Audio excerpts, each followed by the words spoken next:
जय गुरुदत्ता श्री गुरुदत्ता। श्री गणपति सच्चिदानंद सद्गुरुभ्यो नमो नमः। अस्मिन् कार्तिक मासे सोमवासरे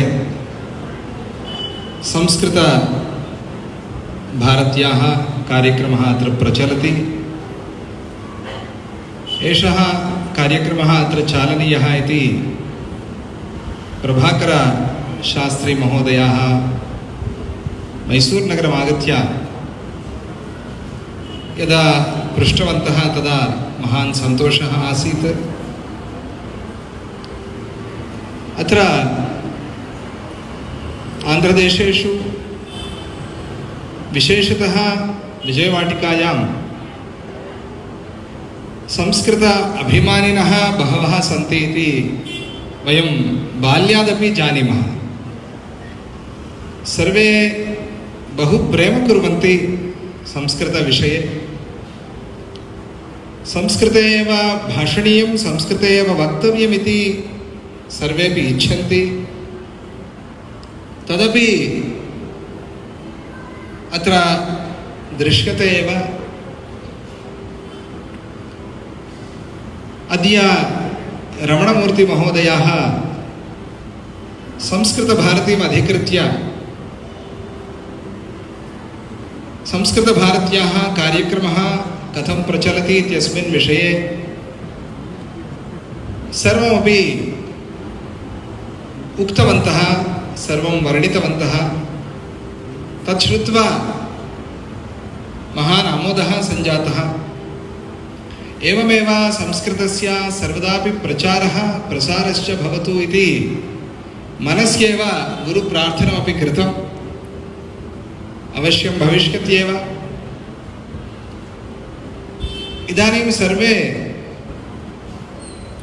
संस्कृते तथा संस्कृतिविषये च श्रद्धाळवः सञ्जाताः वर्तन्ते। अस्माभिः अस्माकं संस्कृतिरक्षणं कर्तव्यं, तथा संस्कृतस्य च रक्षणं कर्तव्यमिति ये युवकाः सन्ति, ये युवत्यः सन्ति, ते सर्वेपि वाञ्छन्ति। बाल्ये एव संस्कृतस्य अध्ययनं भवति, तथा अध्यापनं च संस्कृतभारतीमुखतः भवति।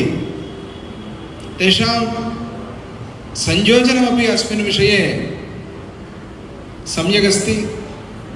पुस्तकानि इदानीमेव दृष्टानि।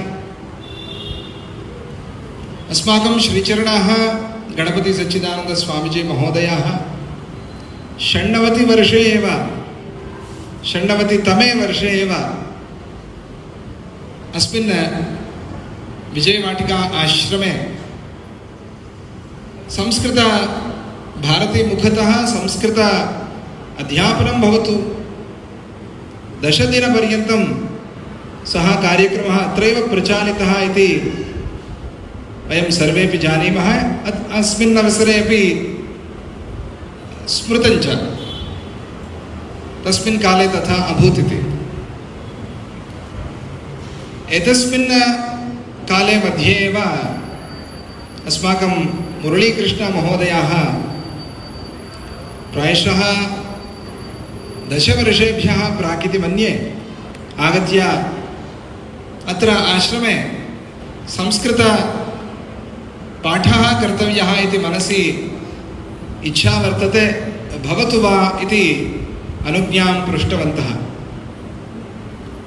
तदा अस्माभिः उक्तम्, अनुज्ञा नैव वाञ्छनीया, आरम्भणीया। किमर्थमित्युक्ते सर्वास्वपि भाषासु संस्कृतं वर्तते एव, वयं सर्वेपि जानीमः। अत्र भारतदेशे सर्वेषामपि नामसु संस्कृतमेव वर्तते खलु। ललिता इति आह्वयामः, वेङ्कटेशः इति आह्वयामः। इदानीमेव गौरीनाथः अपि आगतः, गौरीनाथः इति वदामः। एवं सर्वेष्वपि नामसु संस्कृतं वर्तते एव। तस्यैव नाम्नः अर्थः ज्ञायते चेत् कः अर्थः, मम नाम्नः कः अर्थः इति सर्वेषामपि श्रद्धा स्यात् संस्कृतविषये।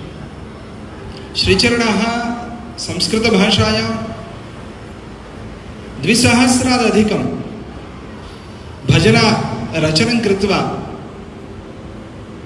न केवलं भारतदेशे अपि च विदेशेषु अपि विदेशीयाः अपि संस्कृतभजनगायनं कुर्वन्ति।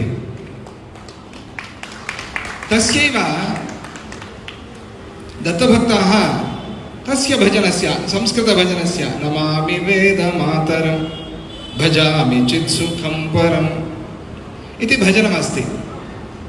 अस्य अर्थः कः? नमामि इत्युक्ते किं? वेदमातरम् इत्युक्ते किं? भजामि इत्यस्य अर्थः कः? वयं सर्वे जानीमः। नमः नमस्कारं चेयुचुन्नानु नमामि सर्वे जानीमः एव। सर्वेषाम् अपोहः वर्तते संस्कृतभाषा कठिनभाषा, संस्कृतस्य अध्ययनं कष्टतरम् इत्यादिकं सर्वेपि चिन्तयन्ति। तन्न सत्यं।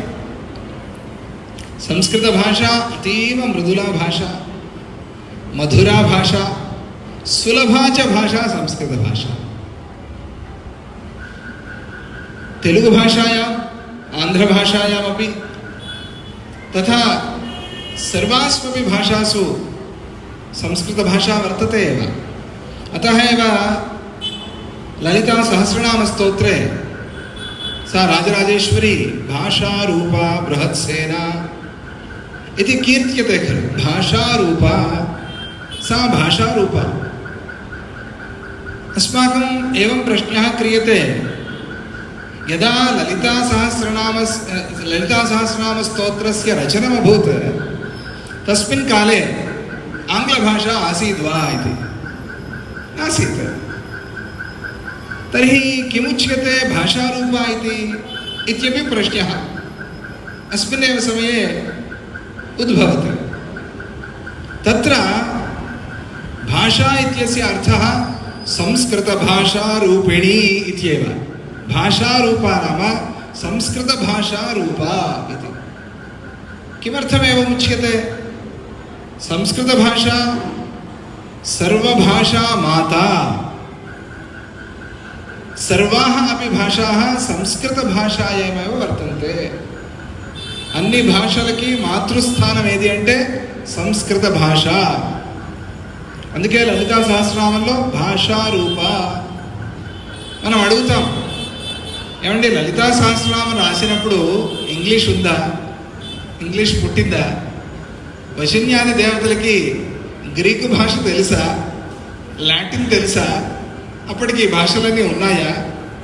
మరి భాషారూప అంటారే అనే ఒక ప్రశ్న రావచ్చు. అక్కడ అభిప్రాయం ఏమిటి అంటే, భాషారూప అన్నప్పుడు దేవభాషారూప అని అమ్మవారి నామం. దేవభాష అంటే సంస్కృత భాష, అంటే దేవతలు మాట్లాడే భాష అని కాదు. దేవత్వాన్ని మనకు అందించే భాష సంస్కృత భాష. అది మనం గుర్తుపెట్టుకోవాలి. మానవుణ్ణి మాధవుణ్ణి చేసే భాష సంస్కృత భాష. మానవస్య మాధవత్వం సిద్ధ్యతి అనయైవ భాషయా ఇది సంస్కృత భాష దేవభాష ఇది కీర్త్యతే. ఇది మనసి నిధాయ సర్వైరపి సంస్కృతస్య అధ్యయనం అవశ్యం కర్తవ్యం.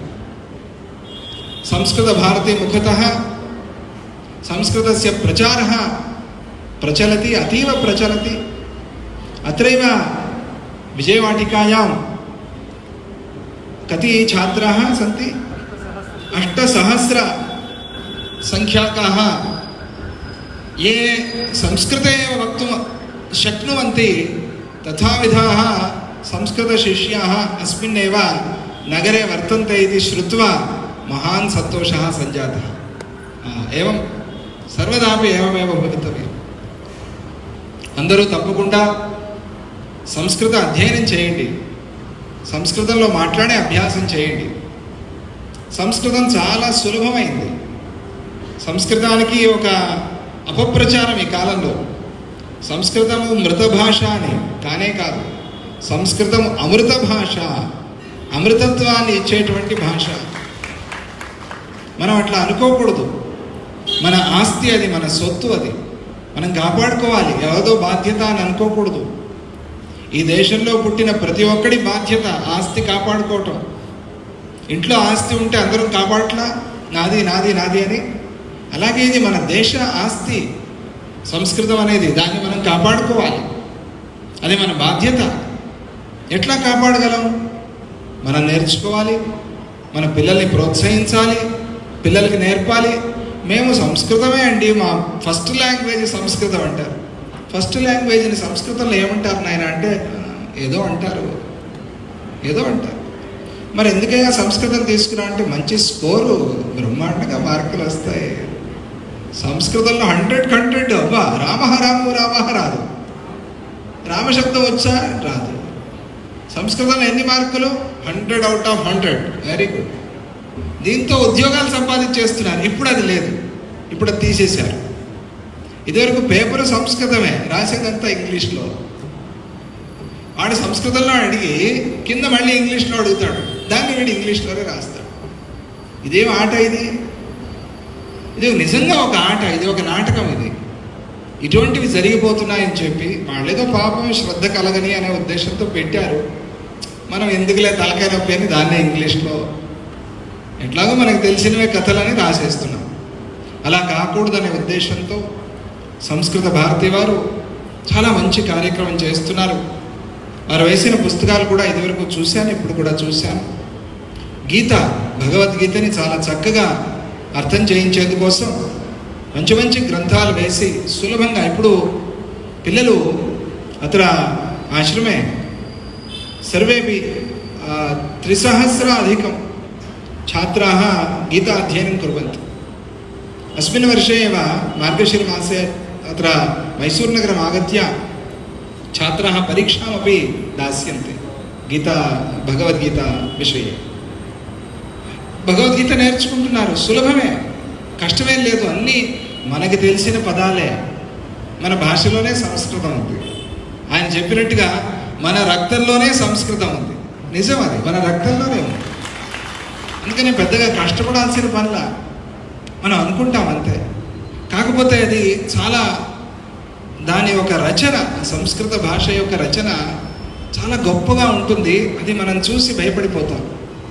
ఆ భయపడాల్సిన పనుల చాలా తేలిగ్గా, చాలా సులభంగా సంస్కృత భాషని నేర్పే విధానం వాళ్ళు కనిపెట్టారు. అట్లాగే ఆ భాషని చెప్తున్నారు. మీరందరూ కూడా తప్పకుండా నేర్చుకోండి. భగవద్గీతను నేర్చుకుంటున్న పిల్లలు కూడా దాని ప్రతిపదార్థం అంటే ఈ పదానికి ఏమిటి అర్థం, పద విభాగం ఎట్లా చేసేది. పత్రం పుష్పం ఫలం తోయం యో మే భక్త్యా ప్రయచ్చతి తదహం భక్త్యుపహృతం అశ్నామి ప్రయతాత్మనః ఉంది కదా. దీనిలో ఎన్ని పదాలు ఉన్నాయి? శ్లోకం చెప్తున్నారు కదా మీరే. ఈజీ, సులభం. పత్రం, పుష్పం, ఫలం, తోయం. ఏం తెలీదు మనకి? పత్రం అంటే తెలీదా? తెలుసు కదా, ఇప్పుడే ఇచ్చారుగా పత్రాలందరికీ. పత్రం అంటే వృక్షానికి ఉండే పత్రం, బిల్వ పత్రం అనట్లా మనం తెలుసు. మనకి మన భాషలోనే వాడతాం మనం సంస్కృతాన్ని. పుష్పం అంటే తెలీదా? తెలుసు. ఫలం అంటే తెలీదా? రోజు తినేదేగా, తెలుసు మనకి. తోయం అంటే కొద్దిగా తెలియదేమో కొంతమందికి. తోయం అంటే నీరు. సులభంగా పత్రం, పుష్పం, ఫలం, తోయం. యో మే భక్త్యా. యో మే అంటే ఏమిటి? యహ మే భక్త్యా ప్రయచ్చతి. ఈ పద విభాగం తెలుసుకుంటే భగవద్గీత నేర్చుకునే వాళ్ళకి ఆ భగవద్గీతలో అది కూడా ప్రింట్ చేస్తున్నారు కదా, అది ఒకసారి చూస్తే ఈ పదాలు ఉన్నాయి. మీకు నోటికి వచ్చింది కాబట్టి శ్లోకం, ఒక్కొక్క శ్లోకాన్ని మీరు ప్రతి పదార్థం అంటే ఈ పదానికి ఏమిటి అర్థం, అన్వయం, శ్లోక రచన చాలా అద్భుతంగా మనకి ఒక సంప్రదాయాన్ని నేర్పింది సంస్కృత భాష. పాడుకునే విధంగా గీత, భగవంతుడు ఉపదేశంగా భాష్యంలాగా చెప్పలేదు కదా, గీతా గానం చేశాడు. అంటే సంస్కృత భాషలోనే సంగీతం ఉంది, భాషలోనే సంగీతం ఉంది. అటువంటి భాష అది. మనం తెలుగు మాట్లాడేటప్పుడు ఎంత హాయిగా అనిపిస్తుంది మనకి. ఎందుకు? ఆ తెలుగులో సంస్కృతం ఉంది. ఎన్నో పదాలు సంస్కృత పదాలే వాడతాం, పదం అంటేనే సంస్కృతం. ఇట్లా అన్ని భాషల్లోనూ కూడా సంస్కృతం ఉంది. మనకు తెలిసిన భాషలు మనకు తెలిసిన పదాలని ముందు తెలుసుకుని దాని ద్వారా మనం నిదానంగా సంస్కృత అధ్యయనం చేస్తే ఒక భాష నేర్చుకున్నట్టుగా అవుతుంది మనకి. చాలా మంచిది. మీలో ఎవరైనా ఐఏఎస్ చేయాలి అని ఉంటే మీకు ఒక సలహా, సంస్కృతం బాగా నేర్చుకుంటే కనుక వాళ్ళకి విశేషమైన పోస్టులు ఉన్నాయి ఐఏఎస్ ఆఫీసర్ అయితే కనుక. ఎందుకంటే చాలా తక్కువగా ఉన్నారు, లేరు కదా. అది ఒక కిటుకు. ఆ భాష కోసమే ఒక డిపార్ట్మెంట్ పెట్టారు. అందుకనే ఏదో సంస్కృతం నేర్చుకుంటే ఎలా బతికేది అని అనుకోవద్దు. సంస్కృతం నేర్చుకుంటే ఇంతదాన్ని ఇంత చేసి చెప్పచ్చు. సంస్కృతంలో ఆ శక్తి ఉంది. ఇంతది ఉందనుకోండి, ఇంత చేసి చెప్పచ్చు. సంస్కృతానికి ఉండే శక్తి అటువంటిది. వ్యాసుల వారిని అడిగారట, సంస్కృత ప్రభావం ఎట్లా ఉంటుంది చూడండి. వ్యాసుల వారిని అడిగారట, తెలుగు భాషాయమే వదామి తే జానంతి అత. వ్యాసుల వారిని అడిగారట, మీరు ఇన్ని లక్ష శ్లోకాలు రాశారు కదా భారతంలో, ఏం చెప్పదలుచుకున్నారు మీరు అంటే వ్యాసుల వారు ఆలోచన చేసి చెప్పారట, శ్లోకార్థేన ప్రవక్ష్యామి యదుక్తం గ్రంథకోటిభి. ఈ భారతమే కాదు, సగం శ్లోకం, అర్ధ శ్లోకంతో నేను చెప్పదలుచుకున్నదంతా చెప్పేస్తాను. భారతంలోనే కాదు, గ్రంథకోటిభి, కోట్లాది గ్రంథాలు ఏం చెప్తున్నాయో దాన్ని నేను అర శ్లోకంలో చెప్తాను. ఏమిటది? పరోపకార పుణ్యాయ పాపాయ పరపీడనం. ఆహా, ఇది సంస్కృతం అంటే. సులభంగా చెప్పేశారు వ్యాసులు వారు. అందులో కూడా ఏమిటి అంటే, ఇన్ని గ్రంథాలు ఏం చెప్తున్నాయి, ఇంత మహాభారతం ఏం చెప్తోంది అంటే పరోపకార పుణ్యాయ. అర్థమైందిగా మీకు? ఏమిటి అర్థం? ఏమిటి? పుణ్యాయ పరోపకార అంటే చెప్పండి గట్టిగా. అంతే, మీకే తెలుసు, నేనేం చెప్పేది అక్కడ. పరోపకారం చేసుకుంటే పుణ్యము, పుణ్యం కొరకు, పుణ్యం కావాలి అనుకుంటే పరోపకారం చెయ్యి. పాపాయ పరపీడనం, పరపీడనం ఇతరులకి పీడ కలిగిస్తే, హింస చేస్తే, ఎవరినైనా మానసికంగా నెప్పిస్తే, శారీరకంగా నెప్పిస్తే, మాటతో నెప్పిస్తే, ఎవరికైనా ఇబ్బంది కలిగిస్తే, బాధ పెడితే, దాంతోనే పాపం. పాపాయ పరపీడనం. ఇంతే. ఇదే నేను చెప్పాలనుకున్నాను మహాభారతంలో అన్నారట వ్యాసుల వారు. చూసారా? అంటే 1,00,000 శ్లోకాల్లో చెప్పిన విషయాన్ని అర శ్లోకంలో చెప్పేశారు. ఇటువంటి శక్తి సంస్కృతంలో కాకపోతే మరే భాషలో ఉంటుంది చెప్పండి? ఏ భాషలో? అందుకనే క్లుప్తంగా చెప్పడము మనకి తెలియాలి, దాన్నే దీర్ఘంగా చెప్పడం కూడా మనకి తెలియాలి. సూత్రం అనేది సంస్కృతమే ప్రారంభించింది. సూత్రం అంటే ఏమిటి, సూత్రం అంటే ఎలా ఉండాలి అని. బ్రహ్మసూత్ర పదై మనకు వచ్చింది కదా భగవద్గీతలో. బ్రహ్మసూత్ర పదాలతో చెప్పారు వ్యాసుల వారు, మహాత్ములు, మహర్షులందరూ కూడా. సూత్రప్రాయంగా చెప్పడం, అది కూడా సంస్కృతం నేర్పుతుంది. చాలా పెద్దగా టీకా, తాత్పర్యం, వ్యాఖ్యానం, భాష్యాలు చాలా దీర్ఘంగా చెప్పడం కూడా మనకి సంస్కృతమే నేర్పుతుంది. అందువల్ల సంస్కృత భాష అనేది చాలా ముఖ్యమైనది. ఈరోజు ఇక్కడ కూర్చున్న వాళ్ళలో అందరూ సంకల్పం చేసుకోండి, సంస్కృతం నేర్చుకోవాలి, సంస్కృతం మాట్లాడాలి, సంస్కృతం రావాలి. పెద్దలు, పిల్లలు అందరూ కూడా, వీరు వారు అనేది లేదు, జాతి, లింగ, మత, కుల వివక్ష లేకుండా అందరూ కూడా సంస్కృత భాష నేర్చుకోవచ్చు. మంచి మంచి గ్రంథాలు ఉన్నాయి సంస్కృతంలో. నేను అందుకనే ఎప్పుడూ అనువాదం చదవను. అనువాద గ్రంథం ఇస్తే నేను దగ్గర కూడా రానివ్వను. మూలం చదవాలి, సంస్కృతంలో మూలం చదవాలి. ఇప్పుడు మనం భగవద్గీత పాటల్లో పాడుకోవచ్చు, తెలుగులో పాడుకోవచ్చు. ఏం రుచి ఉంటుంది, ఏం ఆనందం కలుగుతుంది? అది భగవద్వాక్యంగా భగవంతుడు ఎట్లా చెప్పాడో ఆ మాటల్లోనే మనం గానం చేసుకున్నప్పుడే తృప్తి, సంతోషం. అది సంస్కృతంలోనే ఉంది. అందుకనే దాన్ని మనం పాడుతున్నప్పుడు, దాన్ని మనం చెప్పుకుంటున్నప్పుడు ఆ అర్థం తెలుసుకుంటే దానిలో ఇంకా అభిరుచి పెరుగుతుంది. ఆనందిస్తూ తింటే ఎంత బాగుంటుంది. అలా అలాగే అర్థం తెలుసుకుంటూ చదివితే ఇంకా ఆనందంగా ఉంటుంది. అందుకనే సంస్కృతం నేర్చుకుంటే భగవద్గీత నేర్చుకున్న వాడికి ఇంకా సులభం అవుతుంది. మీరే ఎక్సర్సైజ్ చేయొచ్చు, మీరే దాని మీద హోంవర్క్ చేయొచ్చు. భగవద్గీత నేర్చుకున్న పిల్లలందరూ కూడా మీరే పదవిభాగం దగ్గర పెట్టుకుని ఒకసారి చూడండి, ఒకసారి రాయండి. ఆ పదవిభాగాన్ని చూసి రాయండి, తరువాత చూడకుండా రాయండి. మీకు వచ్చినట్టుగా రాయండి, తప్పులు వస్తే పర్వాలేదు, మళ్ళీ దాన్ని సరి చేసుకోండి. అలా ఒక 5 సార్లు మీరు భగవద్గీతని పదవిభాగం, ఇప్పుడు మనం అనుకున్నాం కదా, పత్రం పుష్పం ఫలం తోయం యహ మే భక్త్యా ప్రయచ్చతి తత్ అహం భక్త్యుపహృతం అశ్నామి ప్రయతాత్మనః. పదవిభాగం. ఈ పదవిభాగం మీకు తెలిస్తే ఓహో ఈ పదాలు ఉన్నాయి సంస్కృతంలో అనేది అర్థమవుతుంది. ఆ పదానికి ఏమిటి అర్థం మన భాషలో అని చూసుకుంటే గుర్తుంటుంది, భాష వచ్చేస్తుంది. భగవద్గీత ఎలాగో వచ్చింది కాబట్టి భాష సులభంగా నేర్చుకునే కిటికీది. అలాగే భజనలు, మనం భజన యోగ వైభవం అని భక్తిమాలలో రాసుకున్నాము, ఇప్పుడు ఆగిపోయింది, మళ్ళీ ప్రారంభం చేసుకుందాం. అక్కడ ఈ సంస్కృత భజనలకు చాలా సులభంగా మనం ఎట్లా అర్థం చెప్పుకోవాలి అనేది రాసుకున్నాం, దాన్ని కూడా చదవండి మీరు. అలాగే ఈ స్తోత్రాలకు అర్థం తెలుసుకోండి. మీరు కళ్ళు మూసుకునే అమ్మవారిని అరుణాం కరుణా తరంగితాక్షీం ధృతపాశాంకుశ పుష్పబాణ చాపాం అణిమాదిభిరావృతాం మయూఖైరహమిత్యేవ విభావయే భవానీం అంటున్నారు. విభావయే భవానీం, అమ్మవారిని ఈ రకంగా భావన చెయ్యి, నీకు అమ్మవారు ప్రత్యక్షం అవుతుంది, కనిపిస్తుంది అని ధ్యాన శ్లోకంలో చెప్తున్నారు. మనకు అర్థం తెలియదు ఎట్లా కనిపిస్తుంది, మనం చదివేస్తున్నాం స్పీడ్గా. అరుణాం కరుణా తరంగితాక్షీం ధృత భాష విభావయే భవాని, ఎక్కడ భావన జరుగుతోంది, అందుకనే మనకు కనిపించదు అమ్మవారు.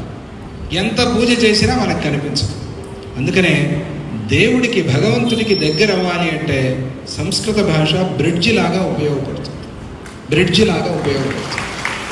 ఆధ్యాత్మికంగా ఎదగాలి అనుకున్నవాడు, ఆధ్యాత్మికత కావాలి అన్నవాడు, అన్ని భాషలు గొప్పవే. ఏబిసిడి అని స్వామి ముందు చేతులు మొక్కినా అనుగ్రహిస్తాడు, అనుమానం లేదు. ఏమి ఇంగ్లీష్ వాళ్ళని భగవంతుడు అనుగ్రహించడా? అనుగ్రహిస్తాడు, కానీ ఆలస్యం అవ్వచ్చు.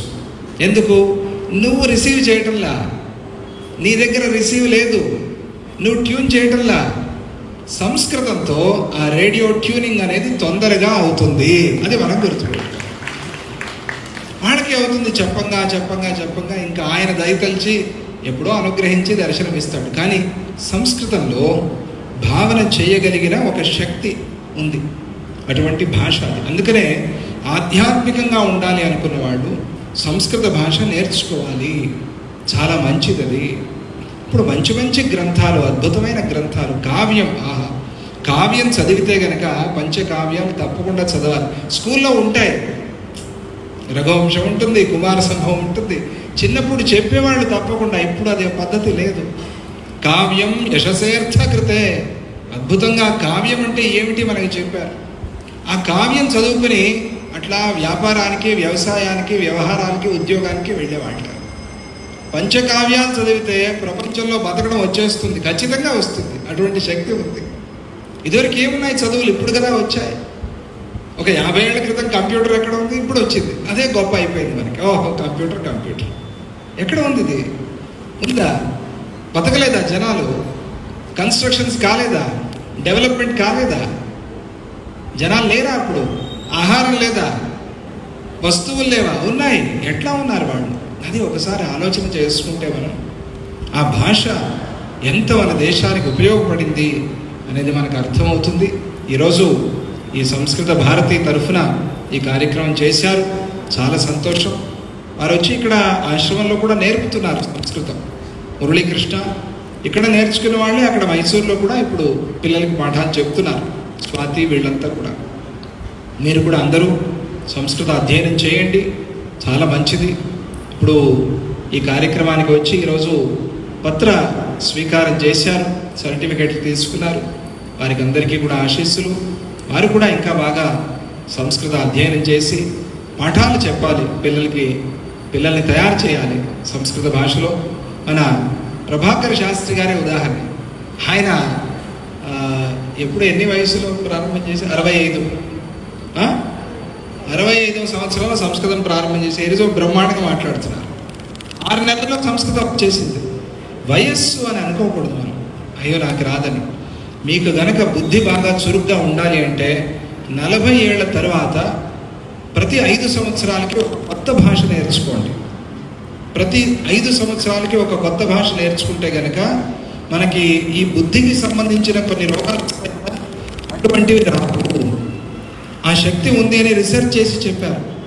ఏదో ఒక భాష, అది సంస్కృతమే ఎన్నుకోండి అంటే బుద్ధిగా ఉంటుంది. అలా సంస్కృత ప్రచారాన్ని చేద్దాం. మన భజనలన్నీ కూడా మనం బాగా అర్థం చేసుకుందాం. 80th బర్త్డేకి సంస్కృతం మాట్లాడే వాళ్ళు విజయవాడ నుంచి ఒక 80 మంది తయారైతే నేను సంతోషిస్తాను. అటువంటి సంకల్పం మీరు చేసుకోండి. ఎవరెవరు వస్తారు అందులో చేతులు ఎత్తండి. చాలా మంచిది. అయితే సర్వేపి అత్రైవ ఇతః సంస్కృత అధ్యయనం కుర్వంతు. ఆగామి వర్షే శ్రీచరణానాం 80తమः జన్మోత్సవः భవతి. తస్మిన్ అవసరే एते सर्वेपि अत्र आगत्य मैसूरुनगरे संस्कृते एव वदन्ति. भवतु वा? ఇదానీమేవ వాళ్ళ పేర్లన్నీ తీసుకోండి. చేతులు దించేశారు, మళ్ళీ మాయమైపోతారు. పేర్లు తీసుకుని పట్టుకోండి, నేను గుర్తుపెట్టుకుంటాను, అడుగుతాను వాళ్ళందరినీ కూడా. జై గురుదత్త, శ్రీ గురుదత్త.